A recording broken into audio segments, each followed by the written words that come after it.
It's been a long-held ambition to come to the Jaipur Literary Festival, so it really is terrific to be here on stage this evening.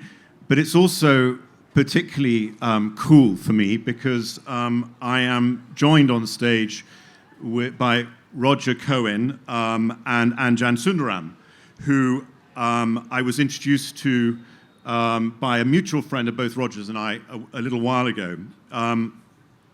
So there's a sort of serendipitous nature to this evening. Anjan is an award-winning journalist who has reported principally from Africa and the Middle East, and most recently from Mexico, and whose work has appeared in the New York Times, it has appeared in the AP, the Washington Post, The Guardian, and a myriad of other publications. He is also the author of 3 memoirs on journalism: Stringer, Bad News, and Breakup. I've read all of them, and they're all very powerful reads, and I would highly recommend them.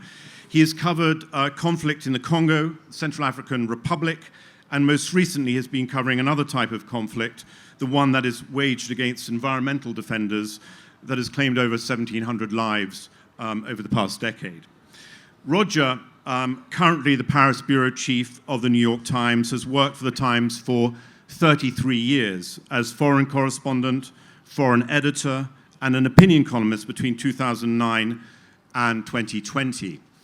His work has been recognized with several awards, including last year a Pulitzer Prize and George Polk Award as part of the Times coverage of the war in Ukraine.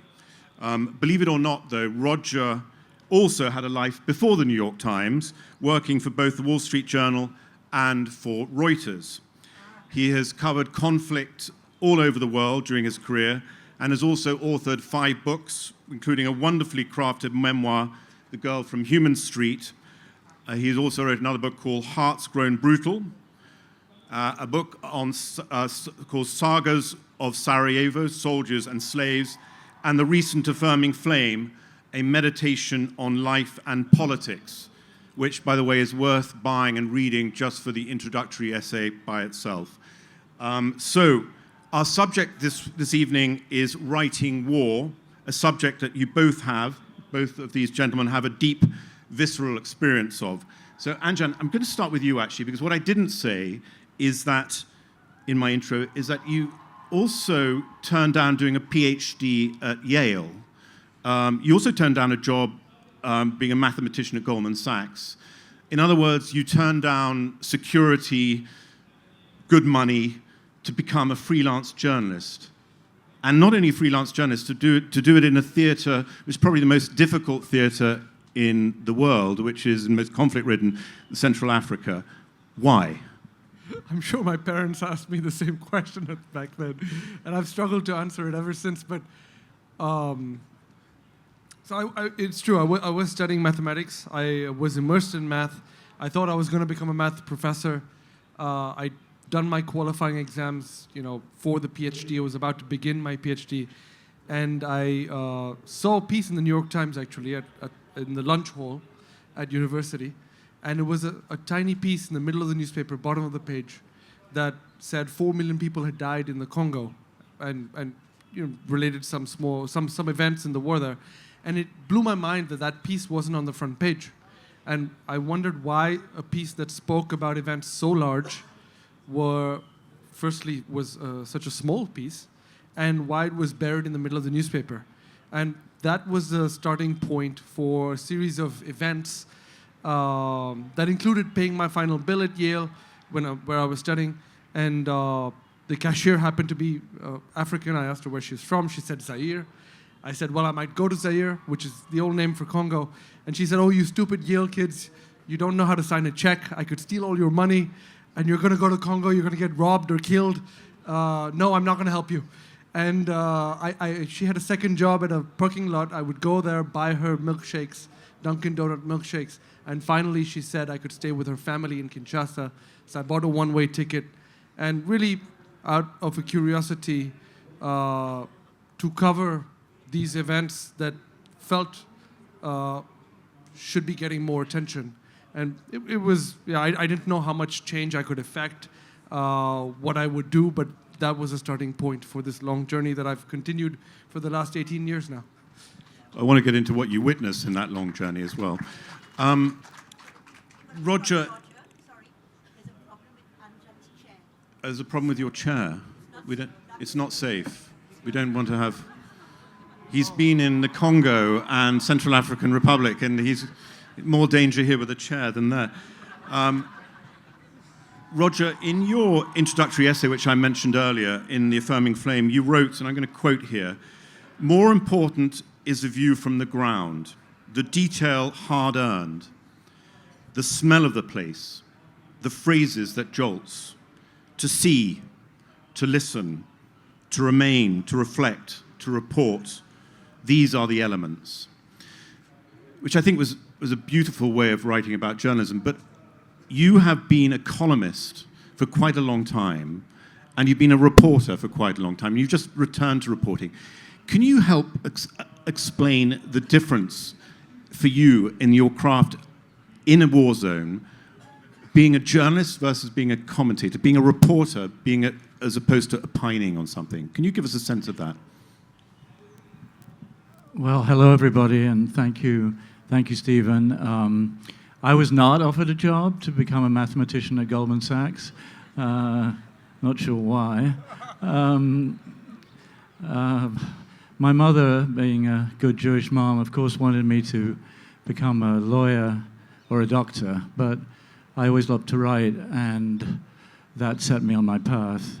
Well, Stephen, the core difference is that when you're a columnist, you're writing opinion. You're saying, is this good? Is this bad?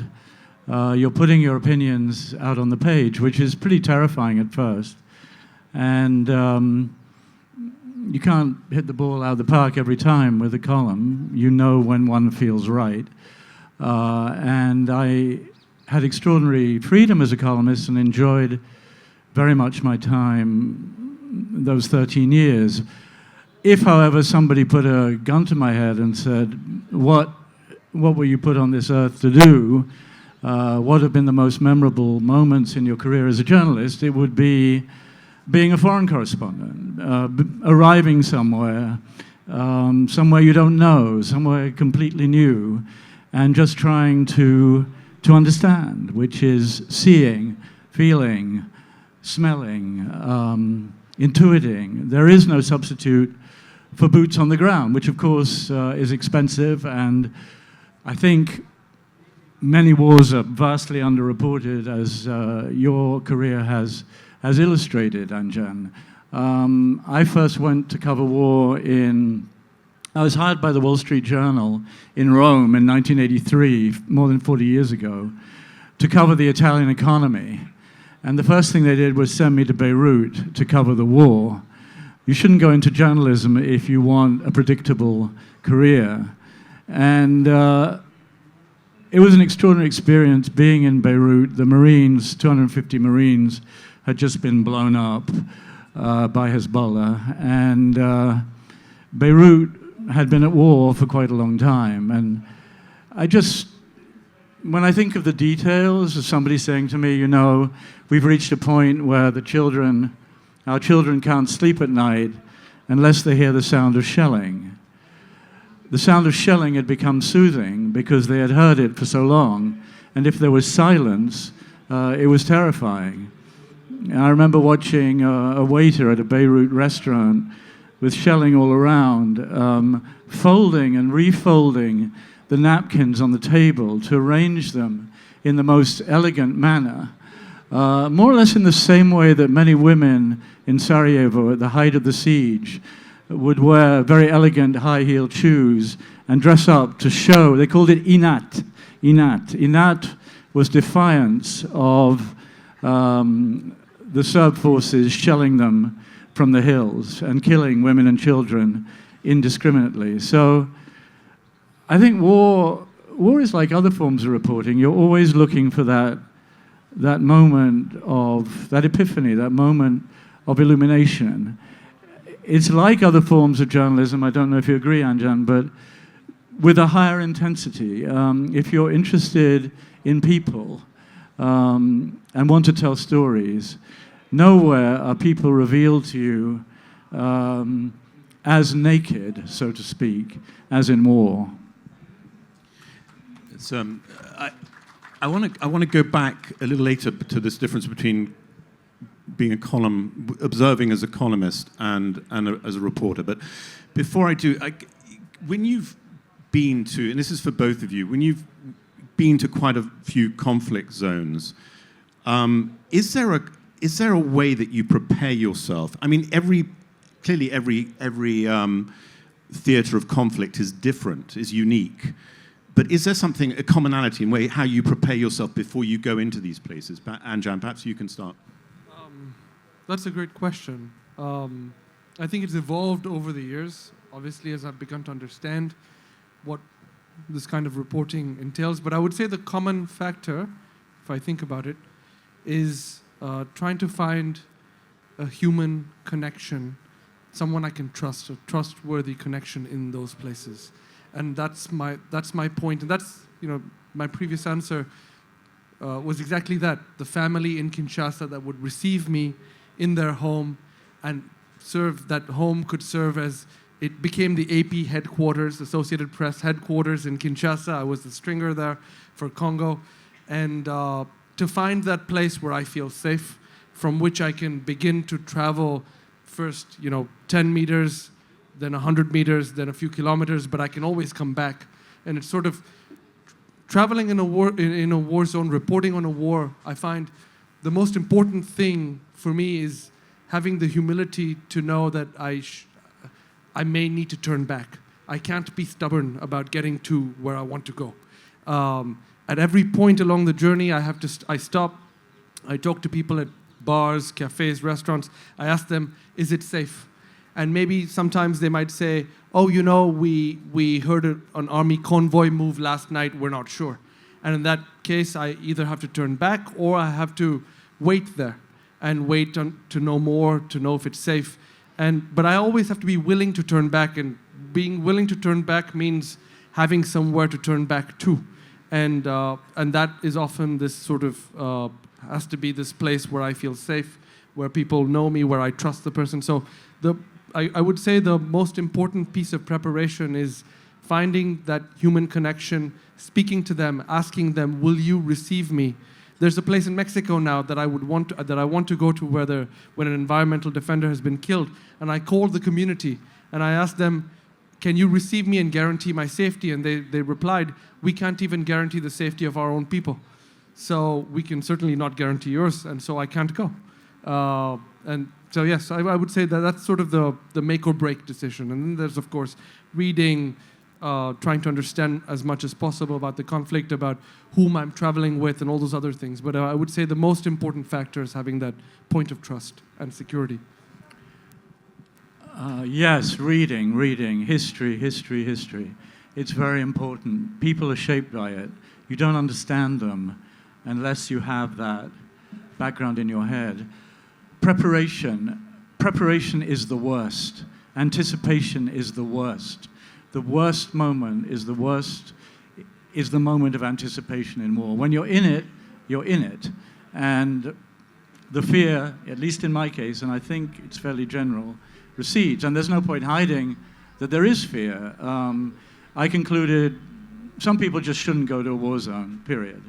Some people can tolerate degrees of risk, particularly photographers, in my experience, that most people can't tolerate. And then there are all the people in the middle, among whom I'd include myself, who can handle war, but who are relieved to get out of a war zone, who go back to war, but also do other things.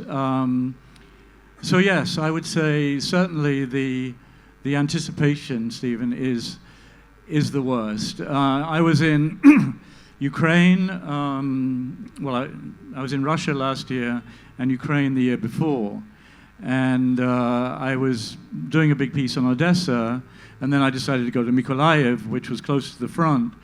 And Mykolaiv got pretty badly shelled that day by Russian forces. And again, there was, should I do it? Shouldn't I do it? you don't need good luck in war. You need the absence of bad luck. Because shrapnel can fly anywhere. I lost a colleague, New York Times colleague in Bosnia who went there just after the war I'd covered for 2 years ended. He was on the plane of the Commerce Secretary, which slammed into a Croatian mountain.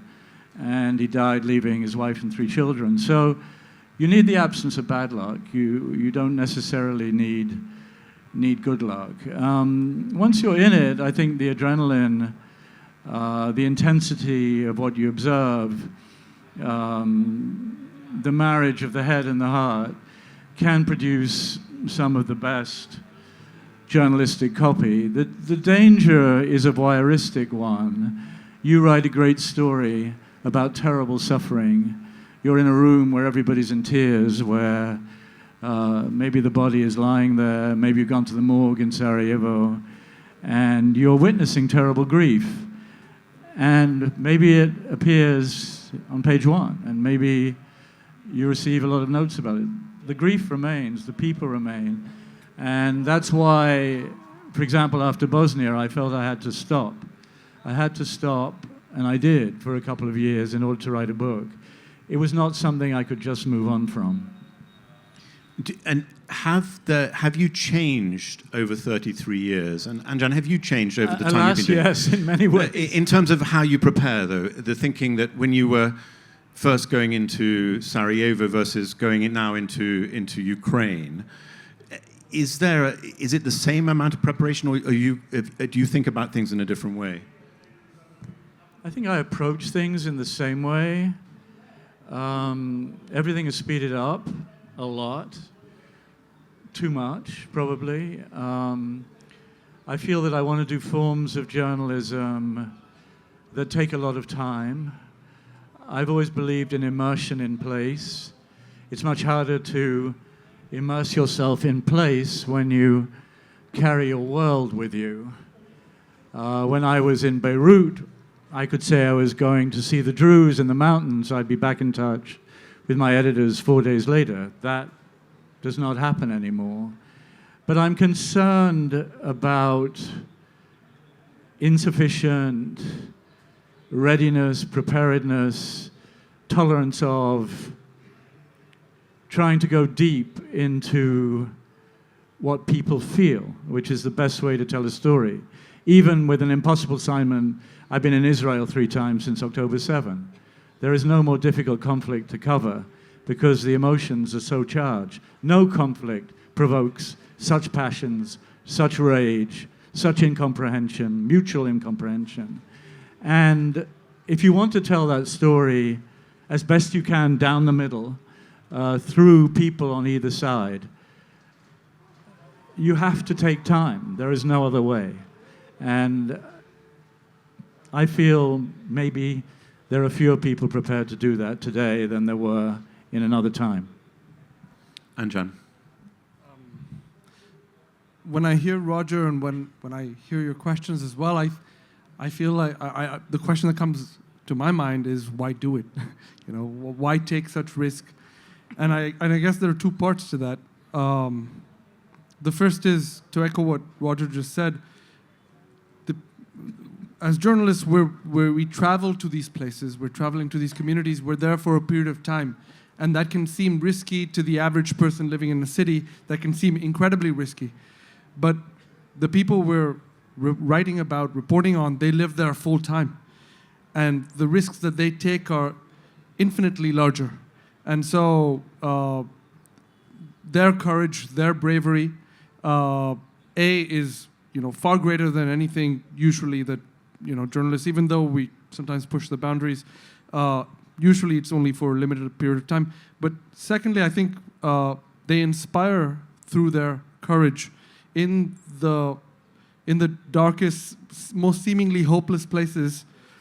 There are always people who are incredibly inspiring.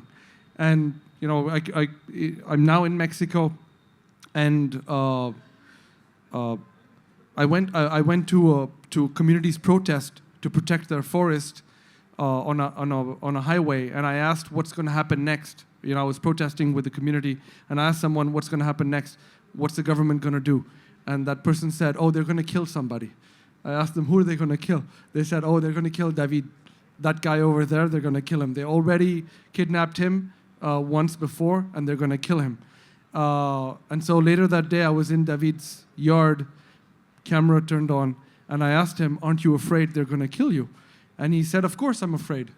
But I would rather people remember me for what I actually believe than remember me as someone afraid hiding inside my house. And his kids were running behind me in the yard. And at that moment, my only thought was, how can I serve you? How can my work as a reporter help you? How can I take a little bit of risk compared to the enormous risk that you're taking to amplify your work, to raise your profile so people are more afraid of killing you? What can I do? And I think that justifies and makes all the danger, all the risk make sense somehow. Yeah, but on the danger side of things, I think working for a large media organization like the New York Times or the BBC, there is a lot of caution now about war reporting, and safety, rightly so. You know, Roger, I know before you went into Ukraine, you were sent on a course, thrown into nettles by some chap.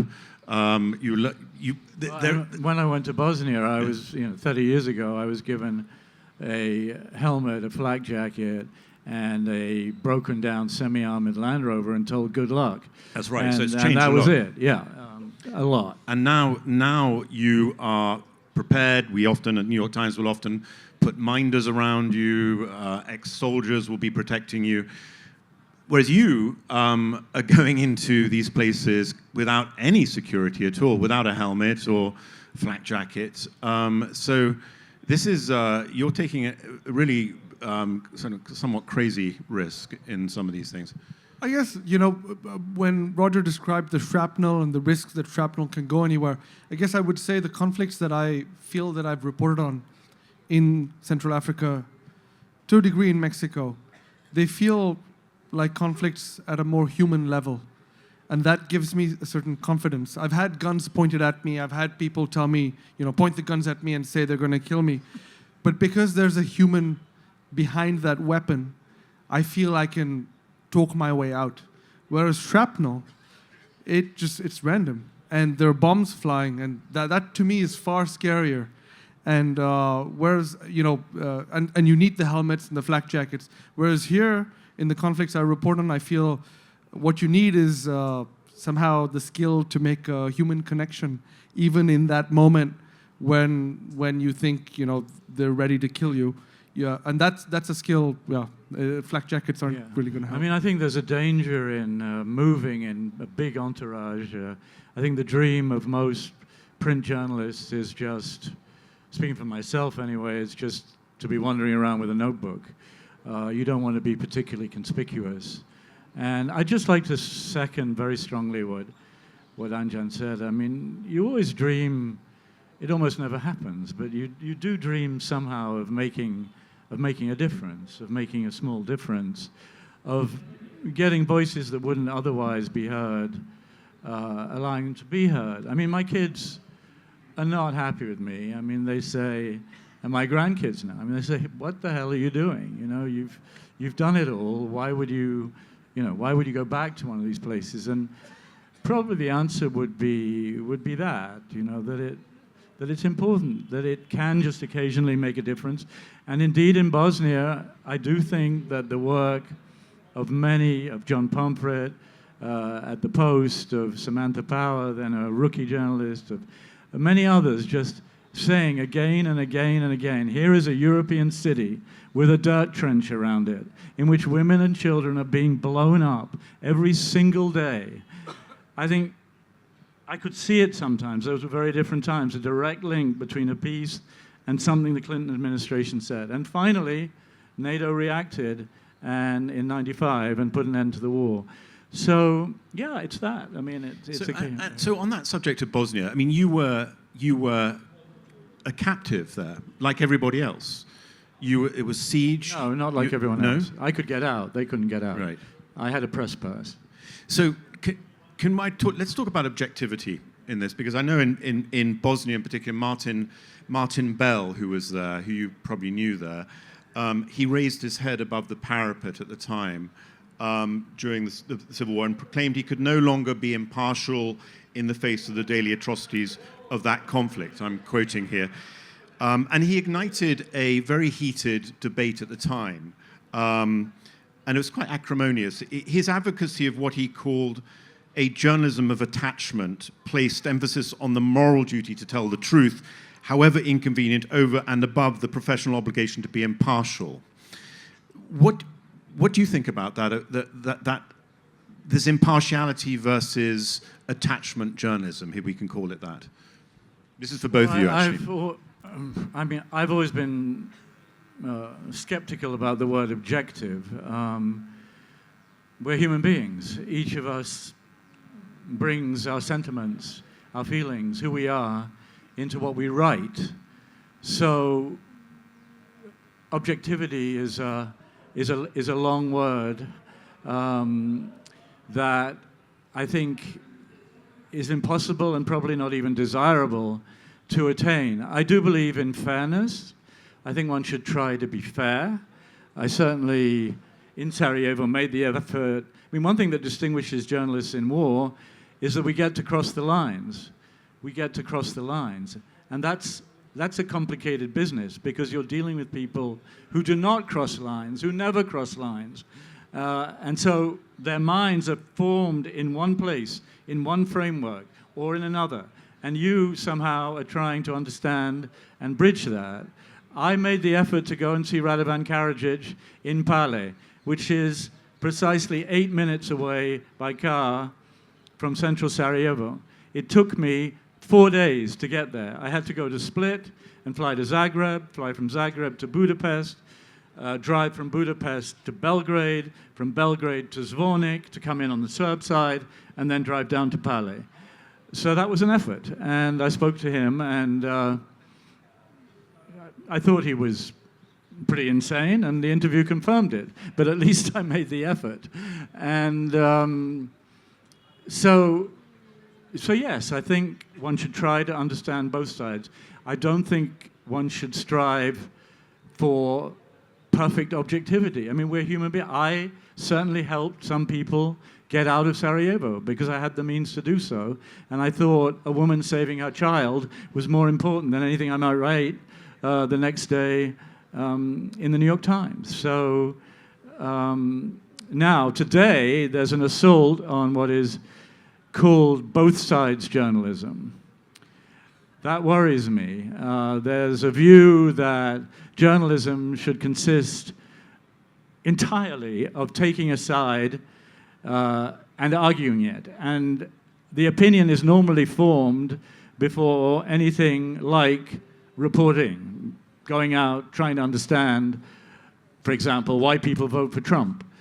And that attack on both sides journalism, I think, both sides journalism, is worrying because we should go into every story in a war zone or not with an open mind. Anjan? You're also a teacher of journalism. You taught journalism in Rwanda and other places. You have a PhD in it. So what's your view on this? I think this question of subjectivity is particularly interesting on this panel because Roger's been an opinion columnist and also alongside his reporting. And I write memoir, which combines, subjective personal views about my life and with reporting. So I think it's particularly interesting to have this discussion here.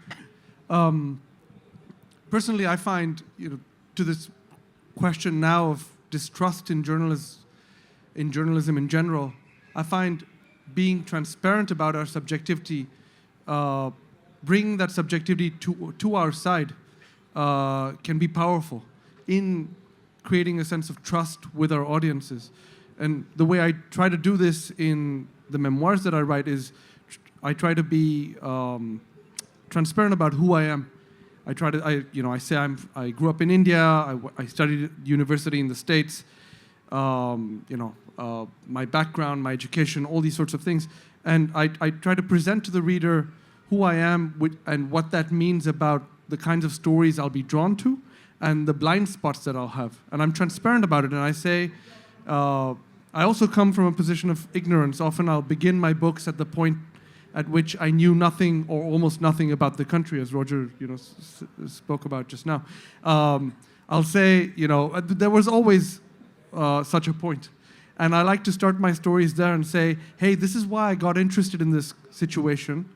And if this resonates with you, if you feel similarly, why don't you sit on my shoulder and we can travel together through this country, through this war in many cases, and we can learn together. You can watch me learn.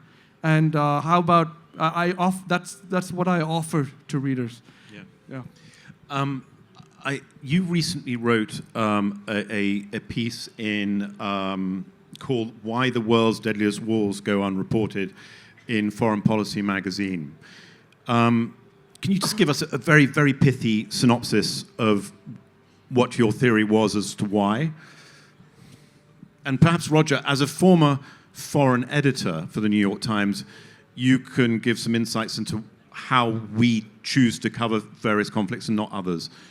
I think usually it's a combination of factors that includes structural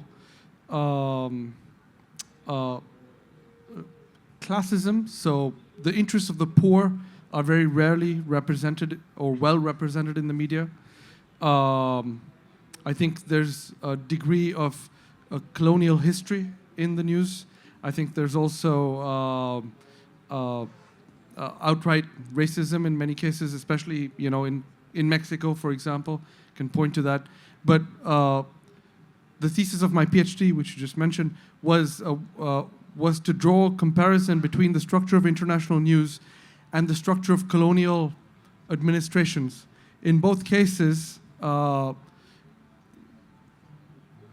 in the case of the news, a foreign correspondent is often sent out from a global capital, London, New York, sent out to the peripheries of the world, where they report, often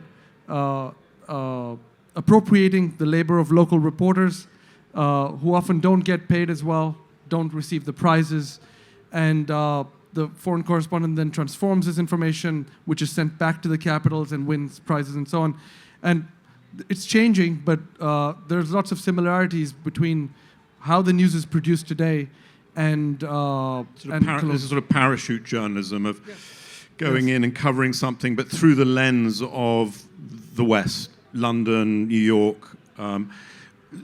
Roger, when you were foreign editor, sitting in New York, and there were always a myriad of conflicts going on around the world. What was the process of how we covered them, how we thought about covering them in the New York Times? Well, I was appointed foreign editor on September 10, 2001. My first day at work was 9/11. So what we had to cover was pretty clear. And indeed, we scarcely covered anything else for my first year in that job. And it was pretty overwhelming. Of course, you're living in a city which was smoldering for 6 weeks after the attack, and you're trying to put on a professional hat and get the report out. And I think people underestimate, I don't know if you agree, Anjan, the degree of emotion that journalists go through and how hard it is sometimes to contain that. I remember on the fourth day after 9/11 going out and seeing these photographs were going up of missing people, and there was a woman had put up her ultrasound, and it said, "Looking for the father of this baby." And I lost it, and that happens. I mean, I don't know if it happens to you, Anjan, but it's... So, in answer to your question, so that was initially what I had to cover. Then it went into the Second Intifada. Israel-Palestine is always a huge story. There's just immense interest. New York is a Jewish city. A lot of Jewish people in New York who take an enormous interest in what is going on in Israel-Palestine. So that always demands a huge amount of coverage, and nobody ever agrees on the coverage. That's for sure. Then, of course, there was the Iraq War. When U.S. forces are involved, there isn't much question about covering it. I agree with Anjan. The year before last, I was in both Ukraine and Central African Republic.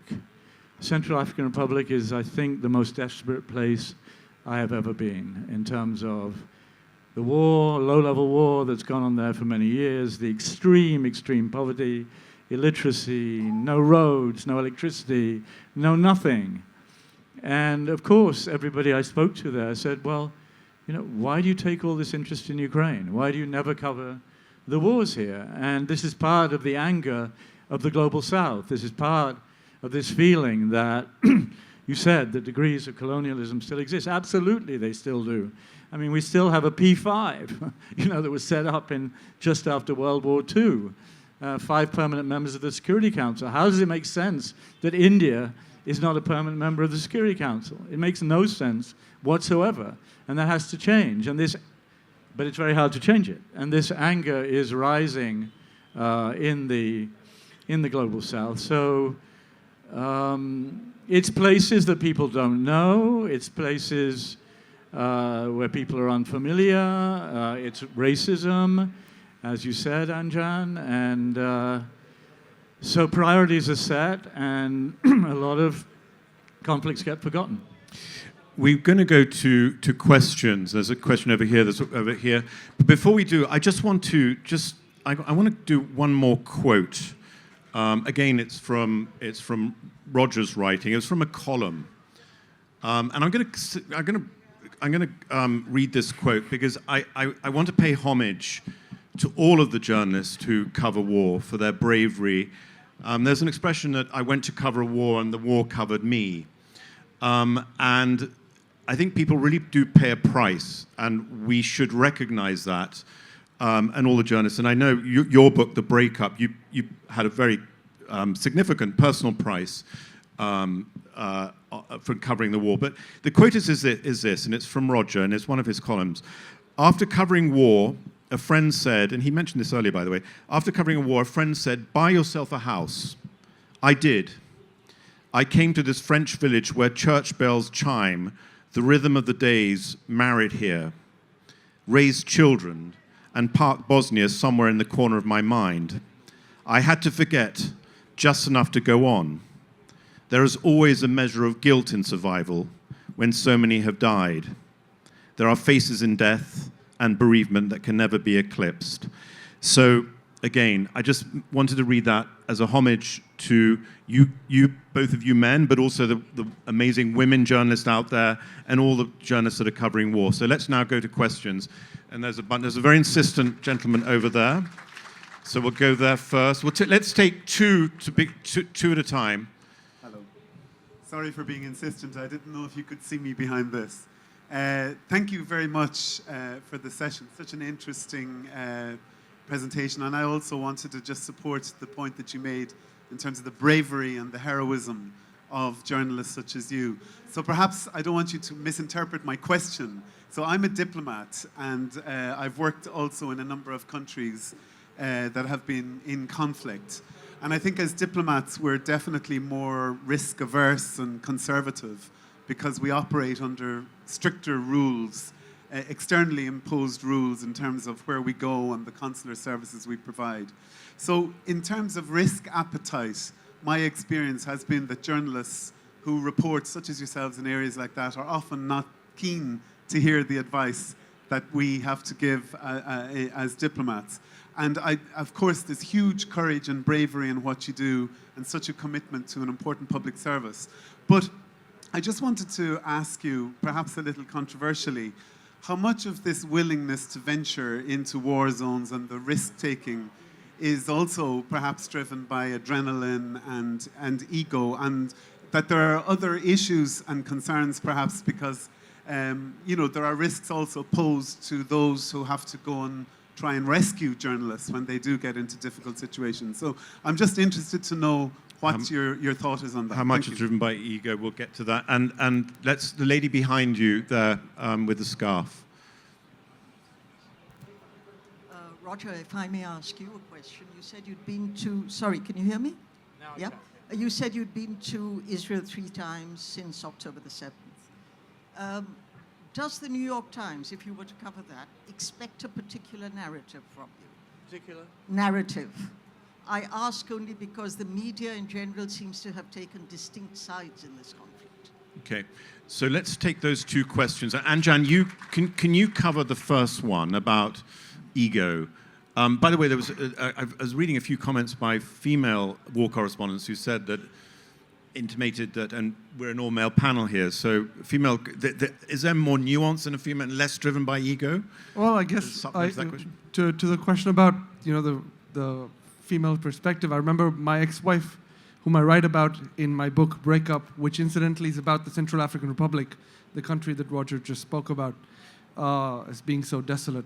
Very few books about this country. But I remember in Congo, I was out reporting with my ex-wife once, and we were reporting from a warlord's base. I was standing on the side taking some notes, and I looked up, and she was standing there saying to the warlord, "You've been very bad." And he was sitting on a little bucket, upturned bucket, and he was sort of listening to her. And she said, "You will stop doing this." And he was like, "Yes, mama." And he was like, "You've been very bad. You shouldn't do this." And she was like, "No, mama." And I remember watching that scene and thinking, there's no way I could pull that off. As a man, I just don't have that I can't establish that kind of relationship. My point is that I think gender, our backgrounds, allow us to experience these places and conflicts in different ways, and there's a richness to each of us describing the experience that we've had. But yeah, I guess to the question about diplomats and ego, sure, of course there's a degree of ego, of course there's a degree of thrill, but I would say I would come back to my previous answer that I think there's a strong, for those of us who continue this work, I would say maybe in the right spirit, I think the sense of service is far more important. Many of these activists, environmental defenders, or people living in these conflict zones are extremely isolated. And just showing up can mean, just someone like Roger or myself or all the other war correspondents, just us showing up can mean the world to them. And one of the places I went to, I showed up at in the Central African Republic, the first thing they asked me, they didn't have water, they didn't have food, they didn't have medicine. The first thing they asked me was, do people know? Do other people know? And apparently this was also the question that many residents of concentration camps asked the first rabbis and soldiers who opened up those camps. Do people know? And it's really powerful and really important, because if other people know, there's hope. And often it's the journalist who makes that link. Thank you. Roger, to the question of, which I think was about media bias, the lens of media on the I'll just Gaza say war. one word on the first question. You used the word heroism. I would not use that word. I mean, the heroism, if there is any, is the people who are living and surviving through these wars. It is not us. And if we weren't there, who would report on the extraordinary diplomacy, let us say, of Richard Holbrooke, who brought the war in Bosnia to an end? And who would criticize the fecklessness of the diplomats who up to then had said, this conflict's been going on for 1,000 years, there is no possible solution? No, the New York Times does not expect any particular narrative. The New York Times, in any place, and certainly in Israel, Gaza, and the West Bank, wants reporters to go there and look, see, feel all the things I was saying, and try to paint as fair and accurate a picture as possible. That said, in this conflict, virtually nobody will ever be satisfied. Every word can detonate like a small bomb. And the conflict is a kind of Rorschach test. Two people will look at the same front page, and one person will say, I can't believe how pro-Palestinian you are. It's absolutely appalling. And another will say, I just can't believe you said that. This is totally pro-Israeli coverage of the war or account of the war. So it's extremely difficult. we have had many, many reporters on the ground in the West Bank, in Israel.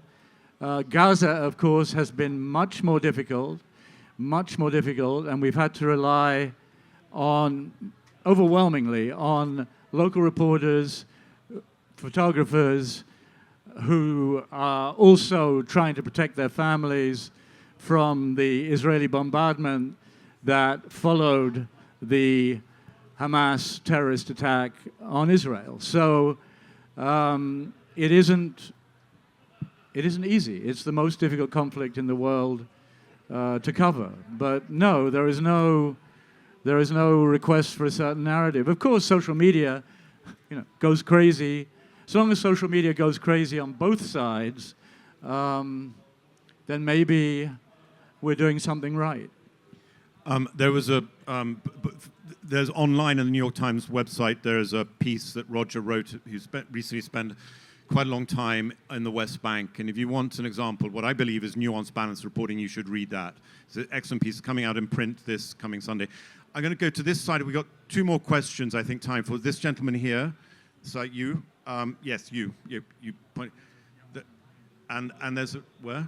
A young lady. And then this lady here.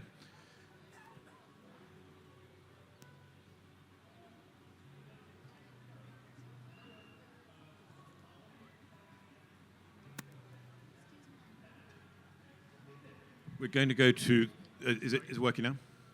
Is it working? Yeah, there we go. As a longtime member of the Foreign Correspondents Club of Japan, I've witnessed the steady march towards extinction of the species of foreign correspondent.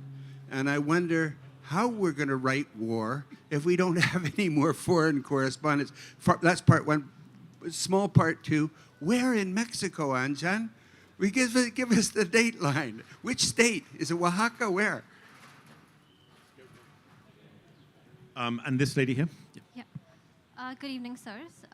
Mr. Cohen, referring to covering war in the middle of it in person, you mentioned that not a lot of people do that these days. What factors do you think in the new age journalism have contributed to them shying away from this occupational hazard, so to speak? Sorry, I couldn't catch the question. Could you just repeat that a bit? All right. Maybe speaking slowly and loud. All right. Referring to the war in the middle of it in person, referring to covering the war in the middle of it in person, you mentioned that not a lot of people do that these days.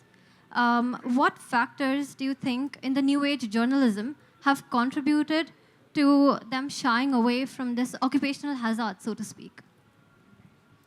Do you get? Well, to that question, I think there's been, so much information is available so easily that I think people think sometimes, what more can I add by going there? When in fact, going there is everything. The view from the ground is everything. There are financial considerations. The media business has been completely transformed over the last 20 years. And the New York Times, for example, had to change its business model completely from an advertisement-driven business, advertisements in newspapers, to being a global digital subscription business. And we almost didn't survive, but we did. Lots of other publications did not, or no longer have the means to send journalists to these far-flung areas. Datelines have been devalued. People write from everywhere. Datelines are very important because if there's a dateline, you're there, right? Right. And that goes to the question about the dwindling Foreign Correspondents Club in Tokyo. I already have an image of you there sipping sake and red wine, okay. Yeah, I used to be a member of the Stampa Estera Club in Rome. It was a lot of fun in the 80s. Somehow we had a lot more time.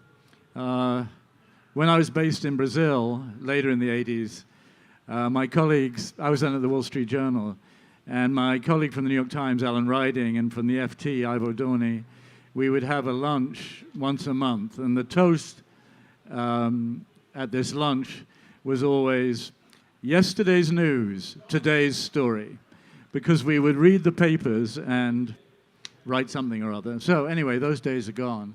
I don't know. I mean, the New York Times, I think, will go on and on and on, sending large numbers of correspondents around the world to cover the world. I think it'll be more and more difficult for many organizations to do that, and there will be other forms of correspondence that take its place.